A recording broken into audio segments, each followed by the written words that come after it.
The Trump administration, meanwhile, is vowing to defeat the massive criminal enterprise known as MS-13. Today, the Attorney General, Jeff Sessions, blamed a nearly open southern border for the gang's rise and says that defeating them will be a top priority for his Department of Justice. The president chimed in, tweeting this: "The weak illegal immigration policies of the Obama administration allowed bad MS-13 gangs to form in cities across the U.S. We are removing them fast." So what is the plan to beat MS-13, which is estimated to have 10,000 members in the United States? The Attorney General of the United States joins us now. Thanks a lot for coming on. Thank you, Tucker. Good to be with you. So to what extent are the immigration policies of the last couple of presidential terms tied to the rise of MS-13? There's no doubt that it had an impact because so many of these people are illegally here, and they came without proper authority, and with a good lawful border, many of them would not be here. They've sent some of the most violent people who would never have cleared a proper visa situation, a visa process.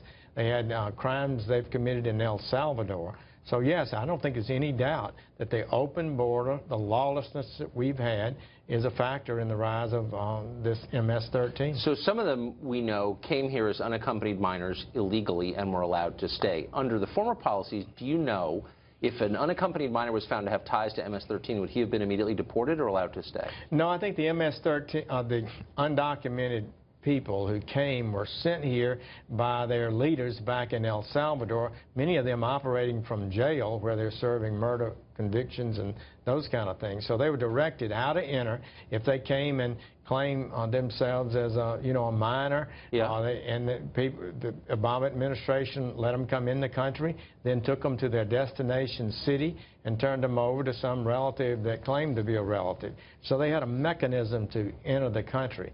Now, they've been here, a number of them have, for a number of years, but in the mid-80s and up to mid-90s, really 2000, about 2009, we had some real progress against them.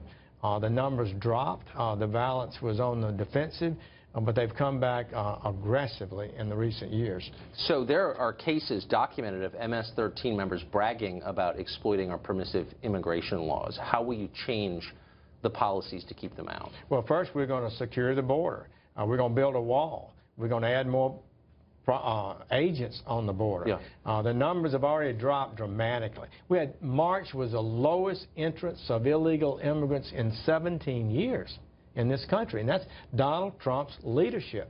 He is determined to do that and end this lawlessness.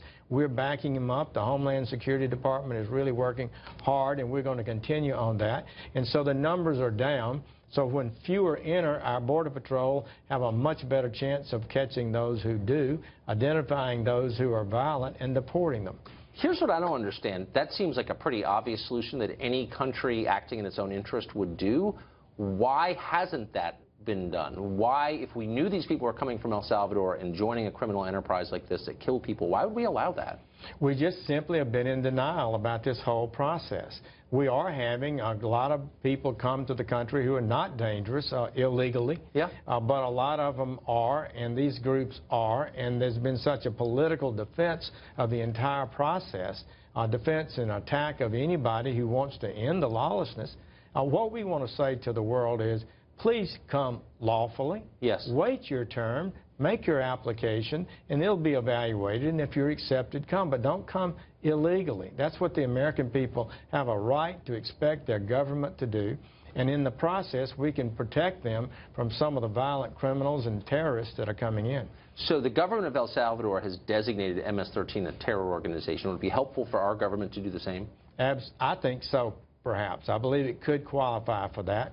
There are rules that I guess the State Department does to establish that.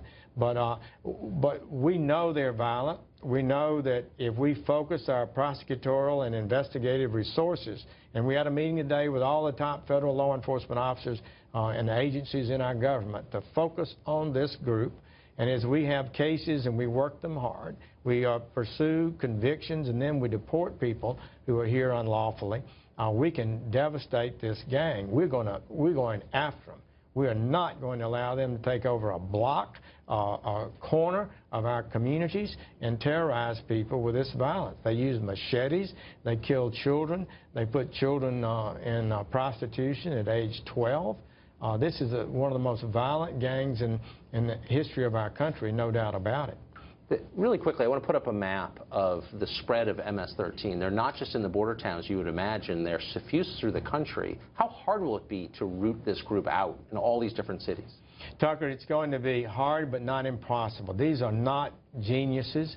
They're not the top criminals, and many of them are poor criminals, actually. They're involved in the kind of activities that can be identified and they can be prosecuted. It's 40 states have MS-13 members in them. Some of them, we've got 10,000 now in the country. But I believe if we stay at it, we can devastate this organization, and that's going to be our goal. You wonder when all this happened. Mr. Attorney General, thanks a lot for joining us. Thank you. Good to be with you.